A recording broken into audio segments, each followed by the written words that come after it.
Alright, ladies and gentlemen, Chalk Pole here. This time I'm going to bring you an instructional video on how to scout for a Town Hall 10 versus Town Hall 11 2-star attack. This attack can also be done by Town Hall 11 versus Town Hall 11. The big difference is that you'll have an extra spell. Instead of bringing a Skelly spell, you'd probably want to bring another Rage spell or possibly another Jump spell, depending on the base that you're going against. And you're going to have your Warden. The best use for Town Hall 11 to use their Warden is in conjunction with your Queen Walk. You can use that Warden to keep her alive, as well as get a lot more bang for your buck out of that Queen Walk. But I'm going to primarily talk about how to do it as a Town Hall 10. So, as you can see, this is obviously a ring-based design in that you have an outer ring that's protecting a core which is surrounded by all the defenses. And you notice they've got these open spaces here.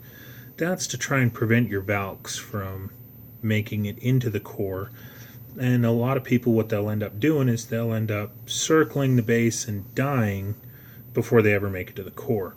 Or they'll put a jump spell there and then they'll send in all their troops and go all the way around and they'll never take the jump spell.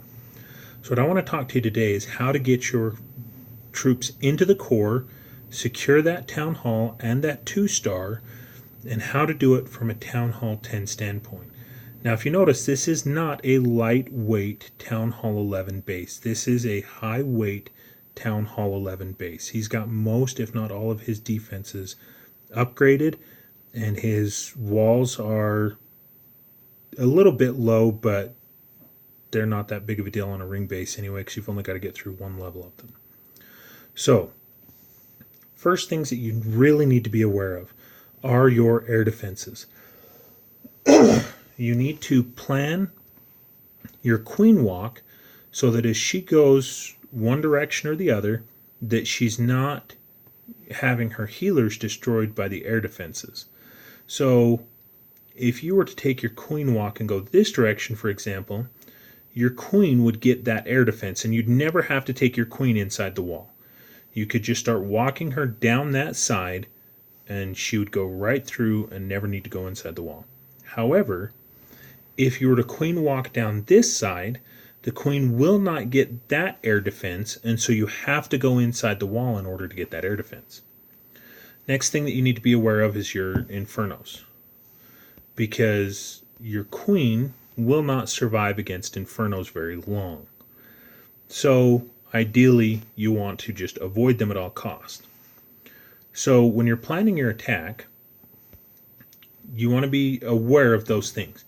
Now the concept of what we're going to do is we're going to send our Queen, and in this particular attack I chose to go this direction, and I chose to go inside the wall because, well, you got to open up that wall to get your king in.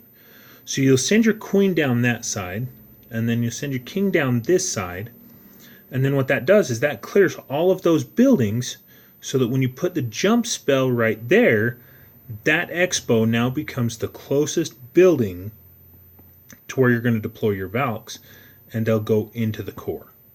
Okay, as you can see here, we've got a freeze spell for the core. You're going to want to use no more than 2 rage spells on your Queen to keep her alive as she does her walk down that side. You want to save 1 jump, 1 freeze, and 1 rage for the troops that are going into the core.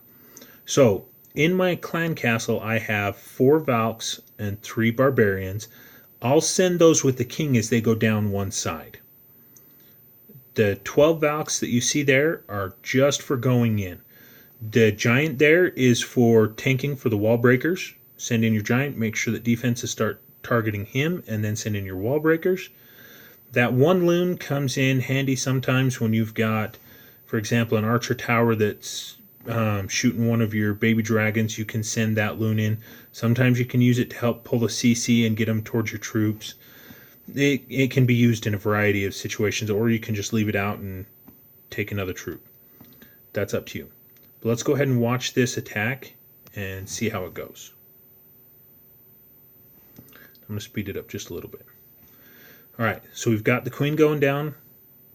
Baby dragon that died real quick, but just basically trying to force the Queen to go down the one side and not the other.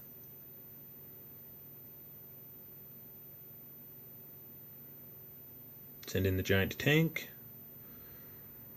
Some wall breakers. Now she's in.